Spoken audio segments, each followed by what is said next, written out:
നമസ്കാരം സുഹൃത്തുക്കളെ. ചിലപ്പോൾ ഞാൻ ഈ 5 വർഷം കൊണ്ട് രാഷ്ട്രീയം നിർത്തിയാലും നമുക്കറിയില്ലല്ലോ. എനിക്ക് അവസരം പാർട്ടി തന്നില്ലെങ്കിലും അതൊക്കെ എനിക്ക് ഭാവിയെക്കുറിച്ച് പറയാൻ പറ്റുമോ? ഞാൻ ചിലപ്പോൾ അങ്ങനെ ചിന്തിക്കാൻ പറ്റുന്ന ഒരാളാണ്. കാരണം എന്നെ സംബന്ധിച്ച് അധികാരത്തിനപ്പുറം ജനങ്ങളോടൊപ്പം നിൽക്കാനാണ് ആഗ്രഹിക്കുന്നത്. ചിലപ്പോൾ ഈ 5 വർഷത്തിന് ശേഷം ഞാൻ രാഷ്ട്രീയം ഉപേക്ഷിക്കാം. ഒരു ആമുഖത്തിൻ്റെ ഒന്നും ആവശ്യമില്ലാത്ത വ്യക്തിയാണ്. നമുക്ക് ഏവർക്കും അറിയാം ആരാണെന്ന്.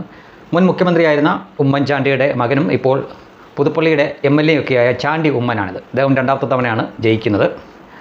ജയിച്ചതിന് ശേഷം അദ്ദേഹത്തിൻ്റെ മുന്നണി മന്ത്രിസഭയൊക്കെ രൂപീകരിച്ചു.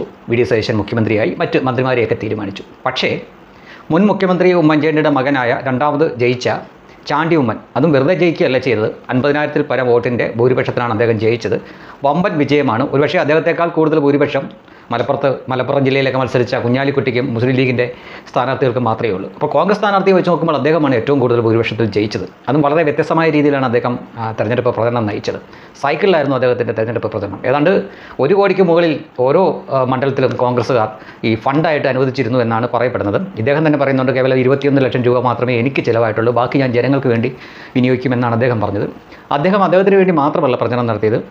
അതിൻ്റെ അയൽ മണ്ഡലങ്ങളിലായിട്ടുള്ള കോൺഗ്രസ്സുകാർ മത്സരിക്കുന്ന സ്ഥലത്തൊക്കെ പോയി അദ്ദേഹം അവർക്ക് വേണ്ടി പ്രചരണം നടത്തി. ഇതിനിടയ്ക്ക് മാധ്യമങ്ങൾ അദ്ദേഹത്തോട് ചോദിക്കുന്നുണ്ട്, ഇങ്ങനെ പ്രചരണം നടത്തിയാൽ ജയിക്കുമോ അതോ ഭൂരിപക്ഷം കുറയുമോ എന്നൊക്കെയുള്ള ഭയമുണ്ടോ ചോദിക്കുമ്പോൾ, ഭൂരിപക്ഷം കുറഞ്ഞോട്ടെ എന്നാലും ഞാൻ ജയിക്കും, എന്നെ ജനങ്ങൾക്കറിയാം, അവരെന്നെ ജയിപ്പിക്കുമെന്ന് അദ്ദേഹം പറയുന്നു. വളരെ ആത്മവിശ്വാസത്തോടെ പറയുന്നു. പക്ഷേ ഫലം വന്നപ്പോൾ എല്ലാവരെയും ഞെട്ടിച്ചുകൊണ്ട് വമ്പൻ വിജയമാണ് അദ്ദേഹം നേടിയത്. 50,000-ന് മുകളിൽ. ഇപ്പം ഞാൻ ആദ്യമേ പറഞ്ഞു, രണ്ടാമത്തെ തവണയാണ് അദ്ദേഹം ജയിക്കുന്നത്. ആദ്യത്തെ തവണയാണ് ജയിക്കുന്നതെങ്കിൽ ഒരുപക്ഷേ മന്ത്രിസഭയിലേക്ക് അദ്ദേഹത്തെ പരിഗണിക്കണമെന്നില്ല. പക്ഷേ അദ്ദേഹം രണ്ടാമത്തെ തവണയാണ് MLA ആവുന്നത്. അപ്പോൾ അങ്ങനെ നോക്കുമ്പോൾ ആദ്യമായിട്ട് ജയിച്ച പലർക്കും പല സാമുദായിക ഘടകങ്ങളൊക്കെ വെച്ച് നോക്കിയിട്ട് മന്ത്രിസ്ഥാനം കൊടുത്തിട്ടുണ്ട്.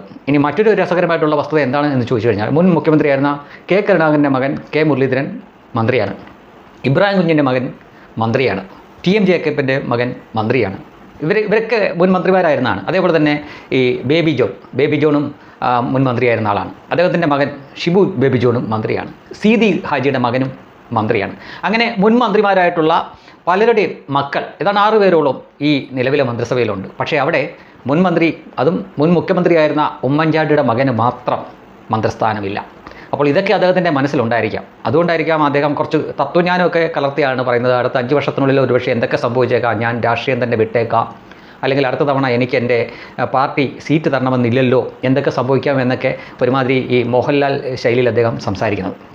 ഇവിടെ ശരിക്കും അദ്ദേഹം നിരാശനാണ്. ഇത്ര പടുകൂറ്റൻ വിജയം നേടിയിട്ടും തന്നെ വേണ്ട രീതിയിൽ പരിഗണിച്ചില്ല എന്നൊരു പരിഭവം അദ്ദേഹത്തിനുണ്ട്. ഇപ്പോൾ അദ്ദേഹത്തിനെ സംബന്ധിച്ച് അദ്ദേഹത്തിന് അറിയാം, കോൺഗ്രസ് എന്ന പാർട്ടിയുടെ ലേബലില്ലാതെ തനിച്ച് സ്വതന്ത്രനായിട്ട് നിന്നാലും തൻ്റെ നാട്ടുകാർ തന്നെ ജയിപ്പിക്കുമെന്നൊരു ആത്മവിശ്വാസം ഇപ്പോൾ നിലവിലെ ഒരു റിസൾട്ട് വെച്ച് നോക്കുകയാണെങ്കിൽ അദ്ദേഹത്തിനുണ്ട്. 50,000 വോട്ടിൻ്റെ ഭൂരിപക്ഷം എന്നൊക്കെ പറയുമ്പോൾ അതും ഈ കൊട്ടിക്കൊഴിച്ചുള്ള വാഹന പ്രചരണ ജാഥയൊന്നും ഇല്ലായിരുന്നു. അദ്ദേഹം സൈക്കിളിലൊക്കെയാണ് പോയത്. അദ്ദേഹത്തിൻ്റെ മണ്ഡലത്തിൽ സാക്ഷാൽ രാഹുൽ ഗാന്ധി വന്ന് പ്രചരണം നടത്തുമ്പോൾ പോലും നിസ്സംഗനായിട്ട് ഒരു തൂണും ചാരി മാറി നിൽക്കുകയായിരുന്നു ഉമ്മൻ ചെയ്തത്. അദ്ദേഹം വന്ന് പ്രസംഗിക്കാതിരിക്കുകയോ പൊക്കോട്ടെ, എന്നെ ഇതൊന്നും ബാധിക്കില്ല എന്ന തരത്തിൽ നിന്ന ഒരു ചാണ്ടി ഉമ്മൻ്റെ ദൃശ്യം ഞാൻ നേരത്തെ നിങ്ങളെ കാണിച്ചിരുന്നു. അപ്പോൾ അതായിരുന്നു അദ്ദേഹത്തിൻ്റെ ഒരു ആറ്റിറ്റ്യൂഡ്. ആര് വന്നാലും പോയാലും എനിക്ക് കുഴപ്പമില്ല, എന്നെ എൻ്റെ നാട്ടുകാർക്കറിയാം, അവരെന്നെ ജയിപ്പിച്ചോളും എന്നൊരു ആത്മവിശ്വാസം അദ്ദേഹത്തിനുണ്ടായിരുന്നു. ഒരുപക്ഷേ അദ്ദേഹത്തിനെയും അദ്ദേഹത്തിൻ്റെ കുടുംബാംഗങ്ങളെ പോലും ഞെട്ടിച്ചുകൊണ്ടുള്ള വലിയ വമ്പൻ വിജയമാണ് അദ്ദേഹം നേടിയെടുത്തത്. TM ജേക്കബിൻ്റെ മകനായിട്ടുള്ള അനൂപ് ജേക്കബ് പോലും അദ്ദേഹം രണ്ടാമത്തെ തവണയാണ് മന്ത്രിയാവുന്നത് എന്ന് ഓർക്കുക.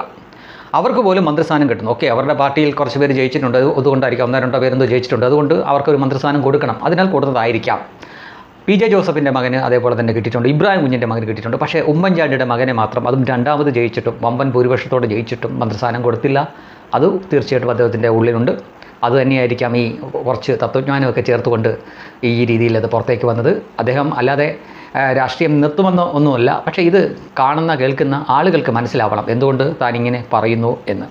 തീർച്ചയായിട്ടും കോൺഗ്രസ് എന്ന ഒരു പാർട്ടി, അല്ലെങ്കിൽ അവർ ഉൾപ്പെടുന്ന മുന്നണി, അവർ ജയിച്ചു കഴിയുമ്പോൾ കഴിവല്ല പലപ്പോഴും മാനദണ്ഡമാവുന്നത്.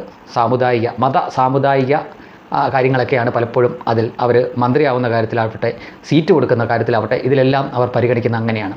അപ്പോൾ എൻ്റെ ഒരു അഭിപ്രായം സത്യസന്ധമായിട്ട് പറഞ്ഞു കഴിഞ്ഞാൽ, ഇപ്പോൾ ഒരു മതത്തിലുള്ള ആൾ അല്ലെങ്കിൽ ഒരു വിഭാഗത്തിലുള്ള ആൾക്കാരൊക്കെയാണ് ഏറ്റവും കൂടുതൽ കഴിവുള്ളതെങ്കിൽ 21 മന്ത്രിമാർ അവരിൽ നിന്ന് തന്നെ ആണെങ്കിലും എന്താ കുഴപ്പമെന്താ?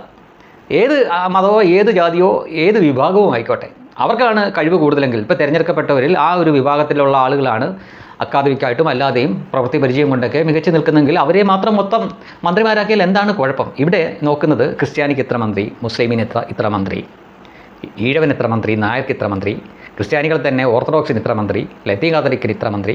ഇപ്പം തന്നെ നമ്മൾ കേട്ടു സുന്നികൾക്ക് ഒരു മന്ത്രിയേ ഉള്ളൂ, മറ്റേ മുജാഹിദീനുകൾക്കാണ് കൂടുതൽ മന്ത്രിമാരെന്ന് പറഞ്ഞുകൊണ്ട് സുന്നി സംഘടന വിമർശിക്കുന്നത്. എന്നിട്ട് ഇവിടെ നിന്നിട്ട് യാതൊരു ഉളുപ്പുമില്ലാതെ നമ്മൾ പറയുകയാണ് നമ്മൾ പ്രബുദ്ധരാണ്, മലയാളികൾ പ്രബുദ്ധരാണ്. ജയിച്ചു വന്നതിന് ശേഷം മന്ത്രിസ്ഥാനം പോലും സാമുദായിക ഘടകങ്ങൾ വെച്ചുകൊണ്ട് ഇങ്ങനെ വീതിച്ചു കൊടുക്കുന്ന ഒരു മന്ത്രിസഭ നിലവിലുള്ള സംസ്ഥാനത്ത് നിന്ന് നമ്മൾ പറയുന്നു, നമ്മളിവിടെ നിന്ന് ഉത്തരേന്ത്യക്കാരെ കളിയാക്കുന്നു. ശരിക്കും ആരാണ് ലജ്ജിക്കേണ്ടത്? ഇവിടെ എന്ത് കാരണം കൊണ്ടാണ് ഉമ്മൻചാണ്ടിയുടെ മകൻ്റെ മന്ത്രിസ്ഥാനം തട്ടിത്തെറിപ്പിച്ചതെന്ന് അറിയില്ല. അദ്ദേഹം ശരിക്കും അതിന് അർഹനാണ്. ജനങ്ങൾ അതിനുള്ള എല്ലാ അധികാര അവകാശങ്ങളും അദ്ദേഹത്തിന് വോട്ടിലൂടെ നൽകി കഴിഞ്ഞതാണ്. പക്ഷേ എന്നിട്ടും അദ്ദേഹം തഴയപ്പെട്ടു.